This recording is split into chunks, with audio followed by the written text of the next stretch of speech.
अब जो मौजूदा हुकूमत है, वज़ीर आज़म शहबाज शरीफ हैं, किन चैलेंजेस का उनको सामना है? क्या वो इन तमाम चैलेंजेस से निपट पाएंगे? देखिए, वो मेहनत बहुत कर रहे हैं, इसमें कोई दो राय नहीं है। पूरी दुनिया का सर्वे कर रहे हैं, जैसे आप मईशत के हवाले से कह रहे हैं। लेकिन मुझे जो लगता है कि इनकी एक गलती मैं समझ रहा हूँ, ये देखें, आप बाहर मुल्कों में जा रहे हैं, दूसरे मुल्कों में इन्वेस्टरों को ढूंढने के लिए जा रहे हैं। ठीक है। ये इन्वेस्टमेंट पाकिस्तान में आए तो देखिए, इन्वेस्टमेंट इस तरह नहीं आती। इन्वेस्टमेंट प्राइम मिनिस्टर या फाइनेंस मिनिस्टर नहीं लाता। इन्वेस्टर या बिजनेस बाहर की कंपनियां जो होती हैं, उनको आपका लोकल बिजनेसमैन लाएगा, आपका लोकल कंपनियां उनको लाएंगी।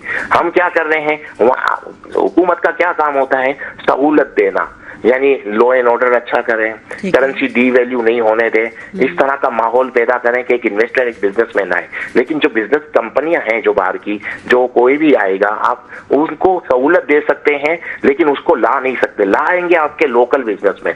हमारे क्या है, डोमेस्टिक बिजनेसमैनों को हम लोग इग्नोर करते हैं और दुनिया में इन्वेस्टमेंट ढूंढने जा रहे हैं। मेरी समझ में नहीं आता, इस तरह कभी इन्वेस्टमेंट आएगी नहीं, आएगी तो फौरन चली जाएगी। मैं आपको एग्जाम्पल दूं, हम लोग, मुझे बताएं, आम आदमी को उससे फायदा क्या पहुंच रहा है?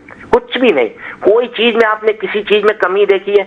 एक हफ्ता आपकी स्टॉक एक्सचेंज ऊपर जा रही होती है, एक हफ्ता आपकी नीचे जा रही होती है। तो ऐसी क्या नई डेवलपमेंट हो गई कि आपकी स्टॉक नीचे आ गई अचानक? आपने देखा, आप खुद देख लें, स्टॉक एक्सचेंज, पाकिस्तान की स्टॉक एक्सचेंज को सीरियस लेना बेकार है, मैं समझता हूँ। पाकिस्तान की स्टॉक एक्सचेंज में पता ही नहीं चलता, कभी ऊपर कभी नीचे। दुनिया में इस तरह स्टॉक एक्सचेंज ऊपर नीचे हर हफ्ते होती है क्या?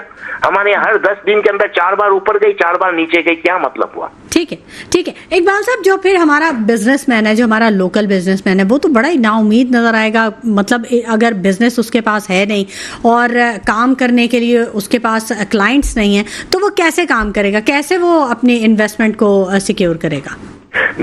पाकिस्तान का प्रॉब्लम एक दूसरा भी है। देखिए, मैं खासकर छोटे छोटे इन्वेस्टर हैं जो मुझे बताएं, वो अगर बिजनेस कर रहे हैं तो कोई 25 आदमियों को जॉब दे रहा है, कोई 20 आदमी को दे रहा है, कोई 10 आदमी को जॉब दे रहा है, इसी तरह काम चल रहा होता है। लेकिन अगर बैंक में पैसे जमा करवा देता है तो उसको वहां से ज्यादा पैसे मिलते हैं बानिस्बत काम करने के बाद। तो छोटे छोटे बिजनेस जो 5 करोड़ वाले लोग हैं, उन सब लोगों ने तो पैसे बैंक में जमा करवा दिए। तो सीधी बात है, आपके यहाँ बेरोजगारी बढ़ गई। और अगर आप बेरोजगारी बढ़ेगी तो देखें, एक चीज बताएं, जब आपके मुल्क में बेरोजगारी बढ़ेगी तो आप भूल जाएं आपके मुल्क में कभी अमन आएगा। उस मुल्क में कभी अमन आ नहीं सकता जब जिसमें बेरोजगारी का तनासुब इतना ज्यादा हो। हमारे यहाँ बेरोजगारी इतनी है कि आप में अमन कभी आएगा नहीं। हम खुद ऐसे स्टेप लेती है गवर्नमेंट जिससे बेरोजगारी बढ़ती जाए। अब जो छोटे छोटे इन्वेस्टर थे, जो छोटे छोटे अमाउंट जो 2-5 करोड़ से काम कर रहे थे, उन्होंने सब में बैंक में पैसे रखवा दिया और बैंक ने उनको ज्यादा आ रहा है बानिस्बत काम करने से।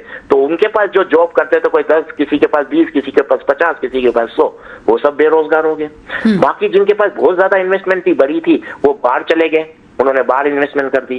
तो हमारे प्राइम मिनिस्टर को, फाइनेंस मिनिस्टर को, हमारे जो लोकल बिजनेसमैन है, डोमेस्टिक बिजनेसमैन, उनके ताफुजात दूर करने चाहिए। हम इन्वेस्टर को दुनिया में ढूंढने जा रहे हैं और जो हमारा लोकल इन्वेस्टर है वो तो बाहर जा रहा है। ठीक है। तो ये कौन सा काम का तरीका हुआ, मुझे बताएं।